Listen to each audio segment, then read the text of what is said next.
In a high-rise fire, every single second is critical.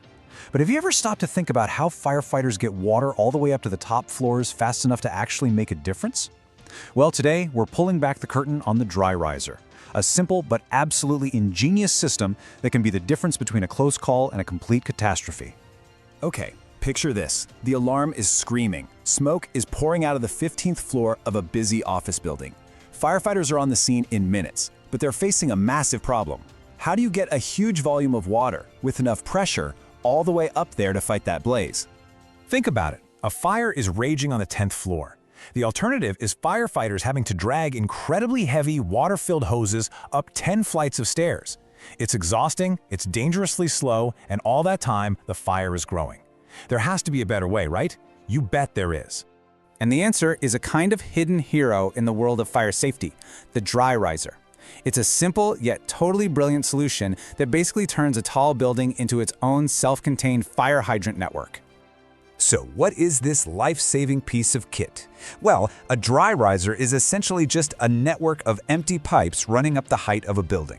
When firefighters arrive, they can connect their engine to an inlet at the bottom and pump water directly to any floor they need. It is, quite literally, an express elevator for water. Let's break down how this thing works. It all starts with the inlet cabinet. That's the box you'll see on the outside of the building at ground level. It's the connection point for the fire engine. From there, you've got the vertical pipework that runs all the way up the building, kind of like its spine. On each floor, you'll find landing valves. Think of these as taps where firefighters can plug in their hoses. And right at the very top, there's an air release valve, which is crucial for letting the air out as water rushes in. So, we know all the parts. Now let's walk through how it all comes together in the heat of a real emergency. All right, here's the play-by-play. The fire engine pulls up and connects its hose to that inlet cabinet. Then they charge the system, which is just firefighter speak for pumping water into those empty pipes at really high pressure. At the same time, other crews are already on the fire floor, ready to connect their hoses to the landing valve. And just like that, they've got a powerful stream of water right where they need it most. Now you might be thinking, are all of these riser systems the same? And the answer is no. There's another type called a wet riser, and it's really important that you know the difference. The main difference between a dry riser and a wet riser is pretty much right there in the name. A dry riser is kept empty until the fire department fills it up. A wet riser, on the other hand, is always full of pressurized water from its own tanks and pumps. This means that with a wet riser, water is instantly available, no delay. And that's exactly why you'll find them in the very tallest buildings, where every single second is even more critical. And how do firefighters tell the difference in the middle of a chaotic emergency? It all comes down to the signage. These clear, simple signs are a legal requirement, and they are an absolute lifesaver for crews who need to make split-second decisions. Okay, if you're a building manager, a safety officer, or work in construction, here's a number you need to remember: 18 meters. That's about 6 stories high. If your building has an occupied floor that's higher than 18 meters, then you are legally required to have a working dry riser. But what about the really tall buildings, the skyscrapers? Well, once you get above 50 meters, the game changes completely. A fire engine's pump just isn't powerful enough to get water that high up. That's when a wet riser, with its own dedicated pumps, becomes a legal must-have. All right, for all you facility managers, safety officers, and maintenance crews out there, this next part is for you. This is where we talk about your legal responsibilities when it comes to these systems.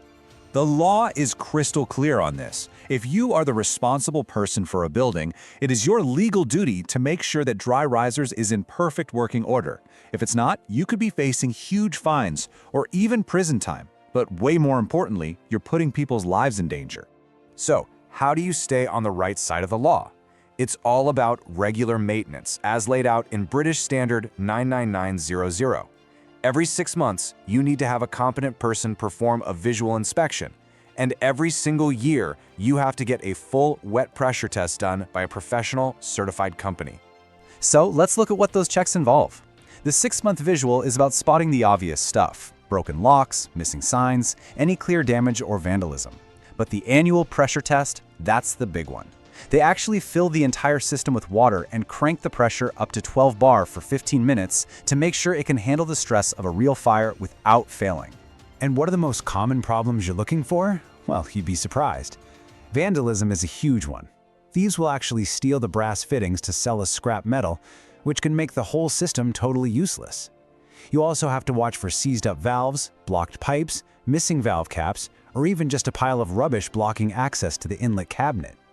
Any one of these things can turn your lifeline into a liability. So, let's recap the crucial points from today. These are the key takeaways that are going to help you keep your building and everyone inside it safe. And hey, don't just take my word for it. The experts at BAFE, that's the British Approvals for Fire Equipment, say you should always use a certified professional for your dry riser maintenance. This is not a job where you can cut corners. It is a legal requirement, and it could be the difference between life and death. At the end of the day, a dry riser is so much more than just a piece of equipment. It's a lifeline. It's a tool that helps firefighters save lives. So please, take the time to understand your dry riser system and make absolutely sure it's always ready to go. You never know when it might be called into action. And for more life-saving training, be sure to subscribe to HSE Study.